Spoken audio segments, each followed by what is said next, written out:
Bismillahirrahmanirrahim.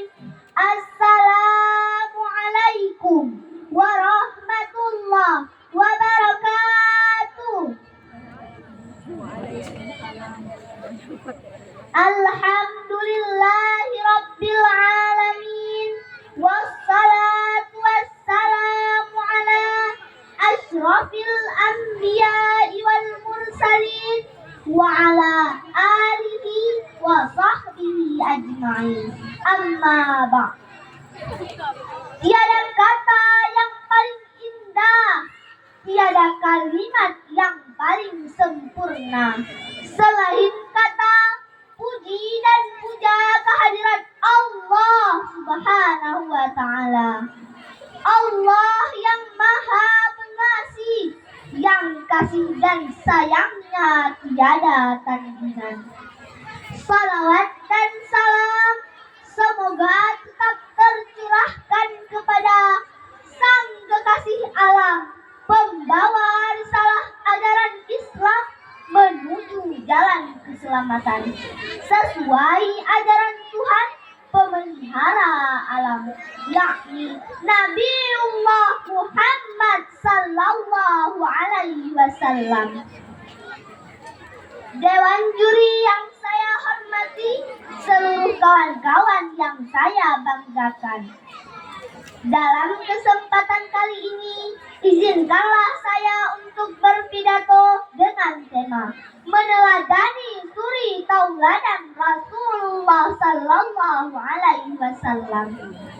Sahabat-sahabat yang dirahmati Allah, Rasulullah sallallahu alaihi wasallam adalah seorang manusia yang sangat dicintai oleh umatnya.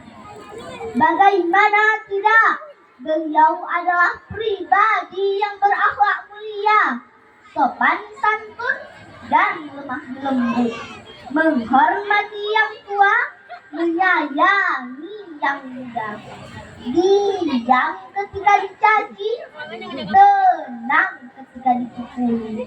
Sebagaimana pada suatu ketika di saat beliau sedang berdakwah di Bukit Taif, para penduduk di sana mencaci, menghina dan bahkan memukuli Nabi karena mereka tidak senang dengan apa yang beliau sampaikan.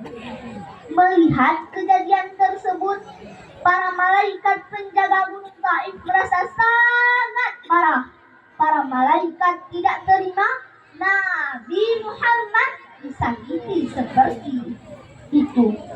Lalu mereka berkata kepada Nabi, "Wahai Muhammad, tadahkan tanganmu ke langit, mohon kepada Allah agar kami angkat Gunung Taif supaya menghimpit mereka yang tidak beradab itu."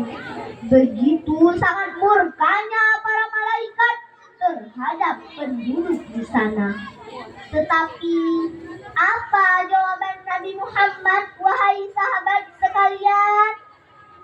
Lah, mohon jangan lakukan itu. Aku tidak mau menyakiti mereka. Mereka hanya belum mengetahui tentang agama ini dengan sebenarnya. Aku hanya memohon kepada Allah, mudah-mudahan kelak di bumi Taif ini ada anak keturunan mereka menjadi orang-orang yang beriman kepada Allah Subhanahu wa ta'ala. Rasul juga berkata, aku ridha atas apapun yang Allah berikan, walaupun lebih menyakitkan dari ini, asalkan Allah ridha kepadaku. Sahabat yang dirahmati Allah, beginilah akhlak Rasulullah yang mencerminkan suri tauladan bagi kita semua. Beliau membalas caci dan benci dengan mencintai. Ini semua sejalan dengan hadis Rasulullah Sallallahu Alaihi Wasallam yang diriwayatkan oleh Baihaqi. Innama bu'itsu liutammima makarimal akhlak, yang artinya sesungguhnya kami mengutus kamu untuk menyempurnakan akhlak.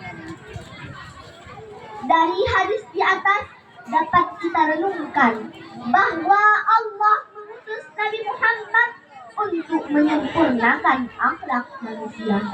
Maka dari itu kita dianjurkan supaya mengikuti cara hidup Rasul, mulai dari cara bicaranya, tingkah lakunya, dan cara beliau beribadah. Allah sudah menjamin surga untuk Nabi Muhammad, tetapi beliau tidak pernah berpuas hati dengan jaminan tersebut. Malahan ibadah beliau semakin bertambah-tambah kepada Allah Subhanahu wa Ta'ala. Tetapi bagaimana dengan ibadah kita, para sahabat sekalian? Jaminan surga belum kita dapatkan, malahan ibadah kita kurangkan. Padahal hidup hanya sebentar saja, tetapi masih merasa hidup masih sangat lama. Astaghfirullah. Semoga kita senantiasa mengikuti jejak hidup Rasul.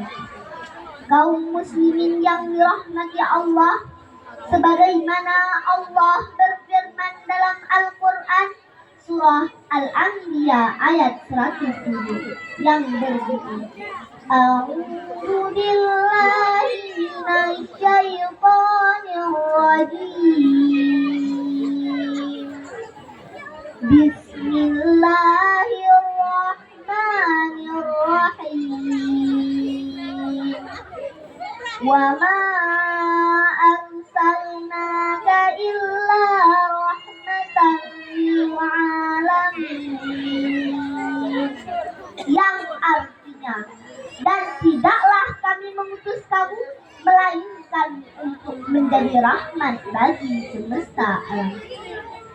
Dari ayat di atas tentu kita sangat meyakini bahwa Nabi Muhammad benar-benar membawa rahmat yang jelas terasa dalam hidup kita sampai ke. Hanya inilah pidato singkat yang dapat saya sampaikan. Kesimpulannya adalah Nabi Muhammad adalah Nabi yang diutus Allah untuk memperbaiki akhlak manusia. Maka dari itu, hiasilah hidup kita dengan bersikap seperti sikap Rasulullah, dan juga memperbanyak salawat kepada Rasulullah agar mendapatkan syafaat di hari akhirat kelak. Allahumma salli ala Sayyidina Muhammad wa ala ali Muhammad, Nabi penghulu segala umat, pembawa rahmat dunia dan akhirat. Akhirul kalam, assalamualaikum warahmatullahi wabarakatuh. Waalaikumsalam warahmatullahi wabarakatuh. Itulah penampilan pemegang nomor undian 014 yang bernama Sultanah Aisyah, utusan dari Sunebo Upin. Sekarang kami panggilkan adinda kami Tunku Nisa Ardila. Kepada Tunku Nisa Ardila kami persilahkan dengan segala hormat. Siap-siap.